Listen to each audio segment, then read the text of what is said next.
जब एनडीए की पहली सरकार आई उसके पहले एक एम्स होता था, all India Institute of Medical sciences. जब अटल जी की सरकार आई तो 6 साल के अंदर 6 नए all India Institute of Medical sciences खुले। लेकिन मुझे खुशी है कि आज प्रधानमंत्री मोदी जी के नेतृत्व में world's largest health coverage programme हुआ है, तो वो आयुष्मान भारत में हुआ है। वैक्सीनेशन में हम लोगों ने 2014 में दिसंबर में इंद्रधनुष का कार्यक्रम मोदी जी के नेतृत्व में शुरू हुआ था। जब एनडीए की पहली सरकार आई उसके पहले एक एम्स होता था, all India Institute of Medical sciences. जब अटल जी की सरकार आई तो 6 साल के अंदर 6 नए all India Institute of Medical sciences खुले। और आज मुझे खुशी होती है ये बताते हुए कि प्रधानमंत्री मोदी जी के नेतृत्व में आज 22 all India Institute of Medical sciences इनको अप्रूवल दी गई है। 18 ऑपरेशनल है और 4 अंडर कंस्ट्रक्शन है। इस तरीके से all India Institute of Medical sciences का काम चल रहा है। मैं all India Institute of Medical sciences पर यह भी आपको बताना चाहता हूं, 22 में से 18 ऑपरेशनल है और 18 ऑपरेशनल है और 4 पर अंडर कंस्ट्रक्शन है। मैं यहां यह भी बताना चाहता हूं कि एक All India Institute of Medical Sciences, एक ऑल इंडिया इंस्टीट्यूट, बैठ जाइए, मैं सबको I will get back to you, बैठिए।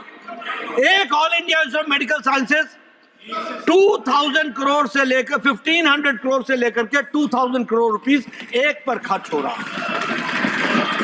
दूसरा, आयुष्मान भारत में हमने जिस स्कीम को चलाया है, मैं यहां हाउस को बताना चाहता हूं। जब मैं 2014 में मोदी जी के नेतृत्व में जब सरकार आई, उस समय वर्ल्ड हेल्थ असेंबली में चर्चा होती थी यूएचसी की, यूनिवर्सल हेल्थ कवरेज की। और जब ये यूनिवर्सल हेल्थ कवरेज की चर्चा होती थी तो ऐसा लगता था जैसे शायद भारत इसके बारे में कभी सोच भी नहीं रहा है कि हम यूनिवर्सल हेल्थ कवरेज दे सकेंगे। लेकिन मुझे खुशी है कि आज प्रधानमंत्री मोदी जी के नेतृत्व में world's largest health coverage programme हुआ है, तो वो आयुष्मान भारत में हुआ।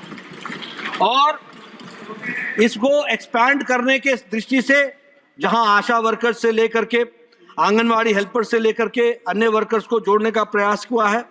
आज 35 करोड़ लोगों को इसका आयुष्मान का कार्ड बन चुका है। 12 करोड़ परिवारों को जोड़ा गया है। 55 करोड़ लोगों के लिए यह आयुष्मान भारत का कार्यक्रम दिया गया है। 7.37 करोड़ हॉस्पिटल एडमिशंस सिर्फ आयुष्मान भारत में हो गए हैं, 7.37 करोड़। और 1 लाख करोड़ ऑथराइज हुए हैं, जिनको हम लोगों ने 1 लाख करोड़ का हम लोगों ने पेमेंट किया है। उसको भी हम आपके ध्यान में लाना चाहते हैं। उसी में जो एम्पैनल्ड हॉस्पिटल्स हैं वो 29,000 और उसमें से 12,600 ये एम्पैनल्ड हॉस्पिटल्स हैं। ये भी हमको ध्यान में रखना है।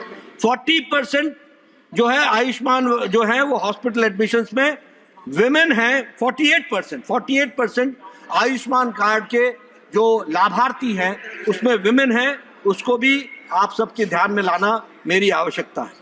मैं एक बात और बताना चाहता हूं कि this Ayushman Bharat programme is transportable. एक कोई व्यक्ति वेस्ट बंगाल का रहने वाला है, उसका कैंसर का इलाज टाटा मेमोरियल हॉस्पिटल मुंबई में हो रहा है, तो आयुष्मान भारत का पेमेंट वाया कैलकाटा नहीं जाएगा, वो सीधा टाटा मेमोरियल हॉस्पिटल को पहुंच जाएगा।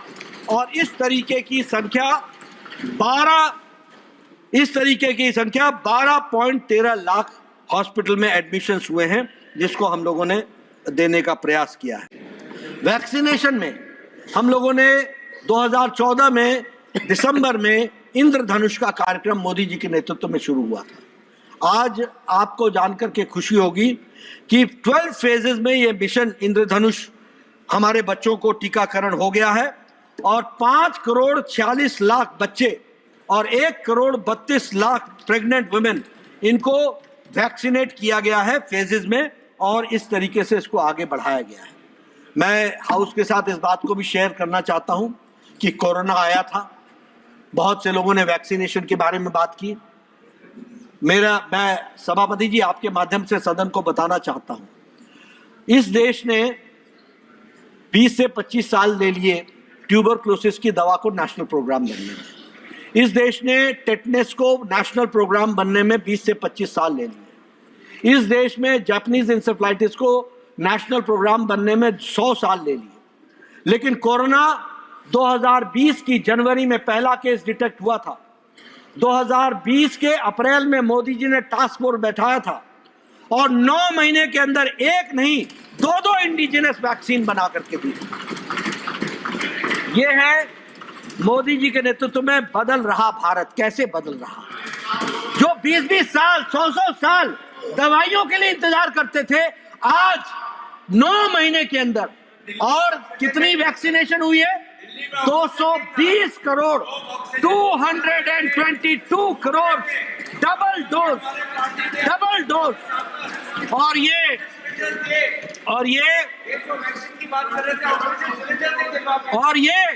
और ये vaccination, this is the world's largest and the world's fastest vaccination programme in the world. इस बात को भी हमको समझना चाहिए, कुछ अप्रिशिएट करना चाहिए। Is the world's largest and, और अब मैं आपको बता दूं, कोई पाश्चात्य देश 70% से ज्यादा का वैक्सीनेशन नहीं करा पाया है। ये भारत ही है जिसने वैक्सीनेशन टोटल तरीके से करने का प्रयास किया है, उसको आगे बढ़ाया है। हमसे जुड़े रहने के लिए हमारे YouTube चैनल को सब्सक्राइब करें और नई वीडियो की नोटिफिकेशन के लिए बेल आइकॉन को दबाएं।